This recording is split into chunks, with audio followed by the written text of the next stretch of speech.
வாழ்வை துறந்த 20 வயதே ஆன இளைஞன். அவ சித்தமா வெள்ள வரச்சே 2 சூரியன் மாதிரி 2 பெரியவாளும் வெள்ள வருவா இந்த கூடாரத்துல இருந்து. ஸ்ரீ காஞ்சி காமகோடி பீடாதிபதி ஜெகத்குரு ஸ்ரீ சத்ய சந்திரசேகரேந்திர சரஸ்வதி மகாராஜ் கி, ஸ்ரீ சத்ய சந்திரசேகரேந்திர சரஸ்வதி மகாராஜ் கி. காஞ்சியில் நடந்த பிரம்மாண்ட பூஜை.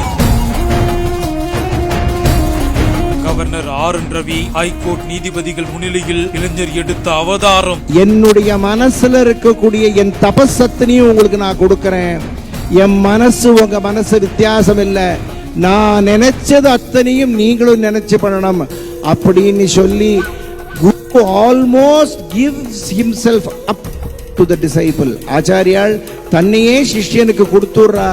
உலகமே உற்று நோக்கிய இளைய மடாதிபதி, யாரும் உலகில் செய்ய தயங்கும் தியாகத்தை செய்து கவனம் பெற்ற இந்த இளைஞர் யார்? இன்று முதல் சத்ய சந்திரசேகரேந்திர சரஸ்வதி, சத்ய சந்திரசேகரேந்திர சரஸ்வதி, சத்ய சந்திரசேகரேந்திர சரஸ்வதி என்கிற பெயருடன் அனைவரும் அழைத்து மகிழ்ந்து அந்த குரு பரம்பரையினுடைய அனுகிரகத்தை இவர் மூலமாக நீங்கள் அனைவரும் பெற்று உங்களுடைய தர்ம மார்க்கமானது மேன்மேலும் சிறப்பதற்கு காஞ்சிபுரம் சங்கர மடத்தின் 71வது மடாதிபதியாக ஆந்திராவைச் சேர்ந்த ஸ்ரீ கணேச சர்மா திராவிட் நியமனம் செய்யப்பட்டுள்ளார். இவருக்கு காஞ்சி மடத்தின் 70வது பீடாதிபதி ஸ்ரீ விஜயேந்திர சரஸ்வதி சுவாமிகள் அட்சய திருதிய தினமான இன்று அதிகாலை சந்நியாசரம் தீட்சையை வழங்கினார். சந்நியாசரம் தீட்சை வழங்கும் நிகழ்ச்சி மகா சக்தி பீடங்களில் ஒன்றான காஞ்சிபுரம் காமாட்சி அம்மன் கோவில் வளாகத்தில் உள்ள பஞ்சகங்கா தீர்த்த திருக்குளத்தில் நடைபெற்றது.